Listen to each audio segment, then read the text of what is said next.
Hey everyone, welcome back to Retro Magazines and Patterns. My name is Sophie, and today I have found an issue of Magic Crochet from February of 1987. And this one says that it has a lot of springtime inspiration and patterns in it, so I thought it would be fun to look through.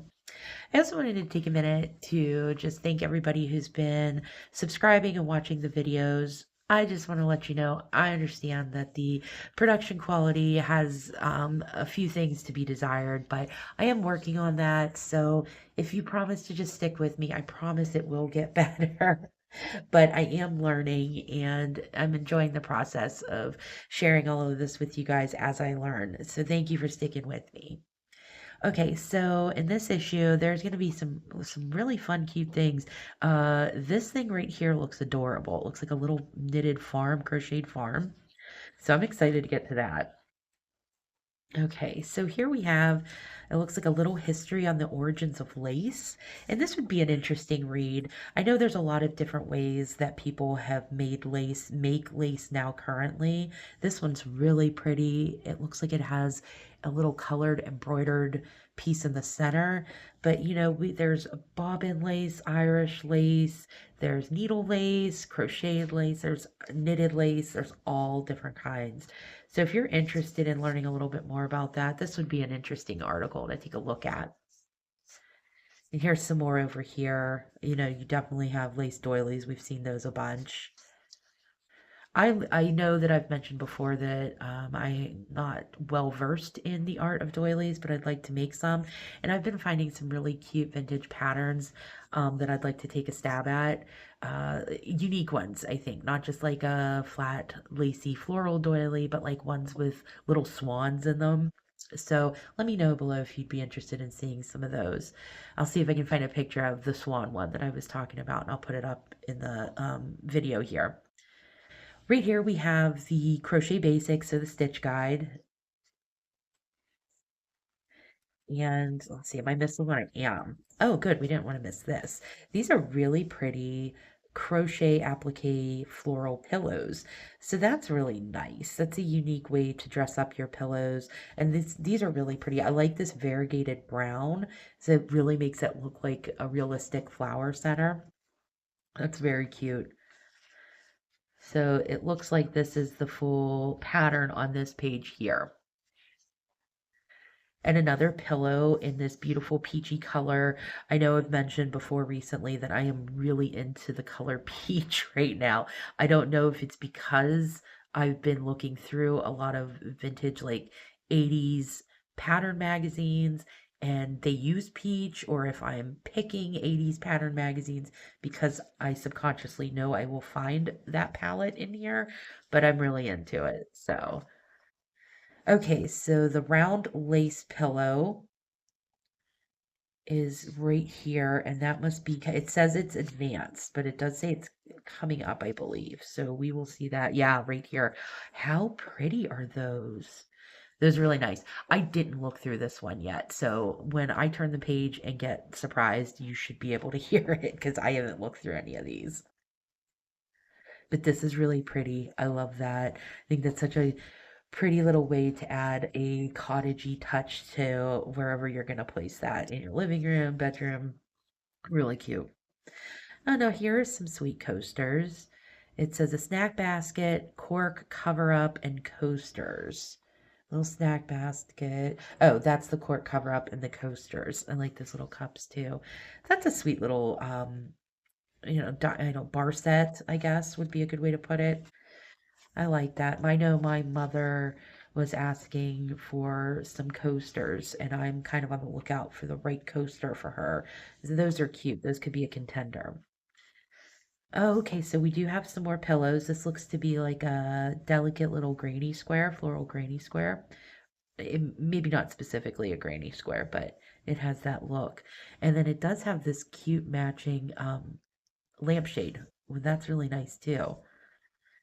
And I've been finding a few lampshades lately, and that's something that is on my list to make are some lampshades, just to kind of add that crochet look in some more places in my home, as if there aren't enough touches of that already. Here's a pretty pillow. That's really lovely. Pillows are fun for me because I think you can make them pretty easily. You have, the materials or whatever you have on hand. You can make up all different kinds of patterns and designs, shapes, and they're just, I mean, can you ever have enough? I guess you could, but here's a nice little pinwheel coaster and picture mat set. That would be a lovely home housewarming gift. That's really pretty. These are really nice and delicate, simple, but again, you could dress them up with colors. You could even use a variegated or color change yarn in that if you wanted. But honestly, they're really pretty in just that natural kind of color there. Here we have a reticule, what would you call that? Edwardian era? Gilded era? Bag. It was a little purse for the ladies, and that's a cute one. The colors are really pretty. I know in the, I guess, Gibson Girl era or the Victorian era, the color schemes were a little bit different than we're used to seeing nowadays. So I think that that's interesting when they use really fun color combinations in the patterns. Kind of brings that history out a little bit, at least for me. Oh, here's a big tablecloth, but it looks to be quite open and really lacy. So this may not take quite as much time as an average tablecloth, but this is very pretty. I love the look of it over solid color tablecloth behind it. That's really nice. It's a really pretty way to dress up a space, especially if you're coming up into the springtime and you're looking at having some sweet little garden parties. That would look really nice. Oh, this is pretty. I like this baubled star mat. You don't often see baubles in a doily or I guess like a placemat. This is really nice. I like that. I think that is very interesting to look at. I really do like that. And it says here pearl crochet cotton number 8, cream 380 yards. So I'd have to look into that. I don't know pearl crochet cotton number 8. I know I'd have to look a little bit more into that, but I like that mat. And this one's really nice too. I like that hexagon shape. It's handsome hexagon. Please say that 5 times. Try not to get tongue twisted. Handsome hexagon hand. No, I'm not going to do it. Okay, and we have the diamond table center. This looks like it would be a good one for beginners somebody who's trying to get used to making a doily because this isn't so delicate and detailed. It's got a lot bigger, chunkier shapes to work on. So that would be a good one for sure. And I don't know what these little raspberry or rose, I don't know if those are candies or soaps, but they're pretty. I've seen them in a few pictures so far. Pages feel like they're sticking together. Oh, now here's a really pretty delicate one. This is called the shell mat. I'm making sure you guys can see that really nice with no glare. Oh, we have a filet curtain. I like this one. There was a rose filet panel we saw in a previous video that was kind of the same, width and was lovely. This I like. This is a little more, maybe not so fancy, I guess would be a good way to put it. This looks a little more casual or country, maybe is a good way to say it. The other one was roses, so that really gave off more of a I guess refined, fancier theme. But I like that. That's nice. It's very country-esque. Ooh, the Octomat. Now that's an interesting shape. And that's a nice pattern. That has a very kind of maybe like a Dutch folk art um, design to me. That's kind of how I'm seeing it. Oh, come on, pages. There we go. Okay, so we have another doily or mat here, and this one over here is called the double fan centerpiece. So I'm interested to see this picture. Oh, that's pretty. That's very lovely. That's going to get you some compliments if you have that out. Somebody's going to notice that for sure. Oh, the chair backs. I want to make one of these. I myself have a nice little, armchair that I like to sit in while I work. And I've been thinking that I need to have one of these pretty little chair backs tacked to the back of mine. I'm also noticing that this chair in particular seems to be covered in blue satin. That's super fancy. But, and it looks like they're reading something in Latin. That's interesting. But yeah, that's very nice. I like the courting couple. It's called Romance. I do have a soft spot for courting couple pieces. I like that. And even the what is it like the Rococo courting couple pieces. I like those. So we have a nice tablecloth. This is a big one. That's going to take a lot of work, but that's a lovely piece. When this is finished, you're going to use that all the time. It's going to be that piece that sits on your dining room table when, the room is just set up to look nice, even when you're not using it. So that's a really nice piece. If you have the time or the desire to create a tablecloth, I like that one. I don't see that ever really getting old. And it does look like it's giving you some diagrams here to help out with that. But I feel like once you get that started, you're just going to work right through that nice and quick. And here's a nice little filet crochet piece, bees and flowers. So if you are a fan of the bees, and I like this open piece here. That's lovely. I wonder if that is difficult to work in a filet crochet. I'm not sure. Let me know if you've ever worked, if you work filet crochet often or you're, adept at it, let me know. Is this something that would be is this advanced? Would this be complicated, especially for a beginner to filet crochet? I like that open work in there. That's really neat. That adds some cool interest. Okay, here is what I was really excited to see. Welcome to our farm, it says. And this is adorable. Make sure there's not too much glare on there if you guys can see it. I love this. Look at this. You have the barn, the farmer and his wife. You have all the little cabbages and strawberries, the animals, these chickens or something else. This is going on my list. I'm gonna make this soon.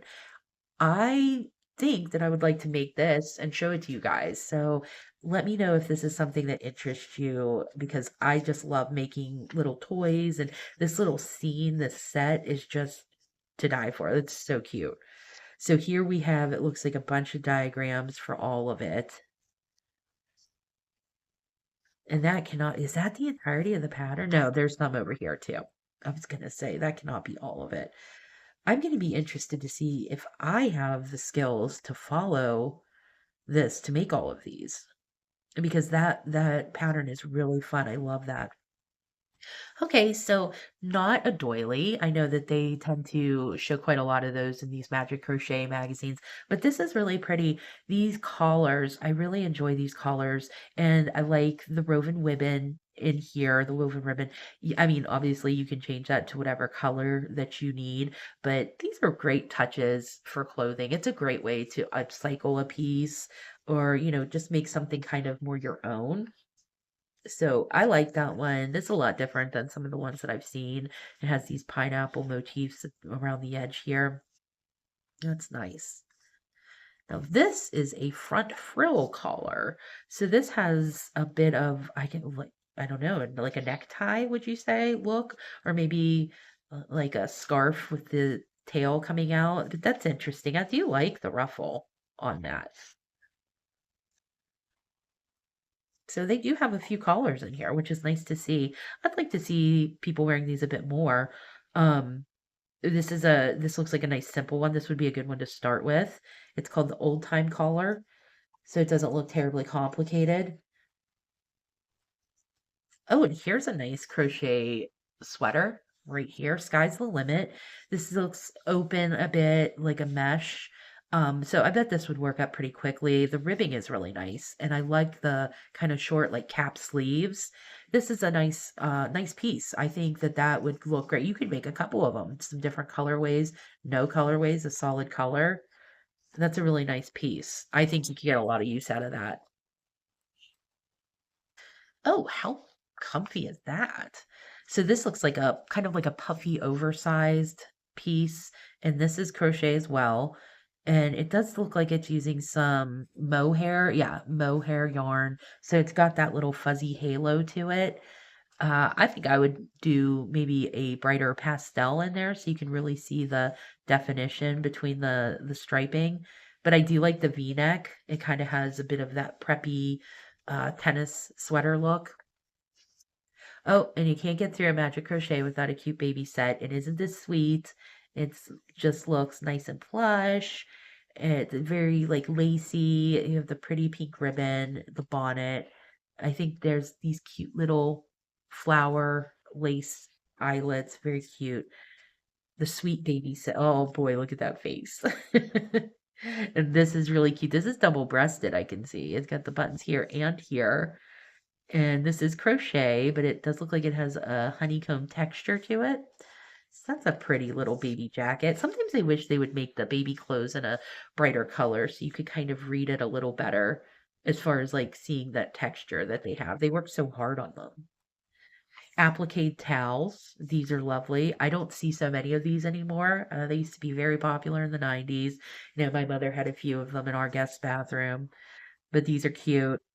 I haven't done any real fabric applique like that. So I'm not sure. I am not adept at using a sewing machine, especially for things like that. To be interested. I wonder if this is just really simple and straightforward, and I should learn about it, and then I can make a bunch of new things. That's very pretty. A short sleeve cardigan, perfect for spring. Who doesn't need at least 5 of those in their closet every spring? Make those in a bunch of different colors. That's a great cardigan. That's simple. That does not look dated at all. That is just a classic piece that you could just keep using year after year. Okay, redbreast and rabbit. So these look like some pom-pom guys. They call them pom-pons, and I feel like I have seen that um outside of magic crochet. So I don't know if I'm just making fun of something that's completely normal and these are pom-poms. I don't know if it was I don't remember if I'd seen it on a product before, like a vintage kit. But these are cute. Pom-poms all the same. They're easy and fun to make. I think I mentioned in a previous video too, if you look on Pinterest, you can find all kinds of pom-pom patterns. There's some really neat ones that they do now where they make patterns in them that I like a leopard print pom-pom or a floral one. The floral ones are so pretty. So you could definitely take a look on Pinterest and see what you find there. But these are fun. And when I was a kid, I used to make pom-pom chicks all the time. I thought I was just the biggest artist in the world because I knew how to make pom-pom chicks with just yarn and some cardboard as a form. And this is the sailing ship panel. Is it on the back? Yeah, right there on the back. So we see that pretty nautical themed. And I like this brass hanging thing. I like that. That's a really cute way to hang a piece. Okay, it says here in the next issue, Baby in Pink. That's on my list of things to do that I'd like to share with you guys. I want to find some vintage plastic doll pieces and make one of these vintage like crochet dolls with the plastic face and hands. I think those would be fun. Some more doily mats, and looks like they have a ribbon craft creation. So this is kind of like that ribbon embroidery, I think. I can take a look and see if I have this one. I may, very well may. But that is the end of this issue of Magic Crochet. I hope you guys enjoyed this one. I liked it. I am really interested in making this farm with animals and garden. I thought that was a lot of fun. Let me know below in the comments if there's anything here that you're interested in. And, if you make anything from the issue or you have anything that you'd like to share with me, please, you can find me at Instagram on at Retro Magazines and Patterns, and I'd be happy to see. I love looking at other people's makes there. But if you enjoyed the video, please give it a like and consider subscribing. But until the next one, I hope you guys have a great day and you make lots of pretty things. Okay, bye.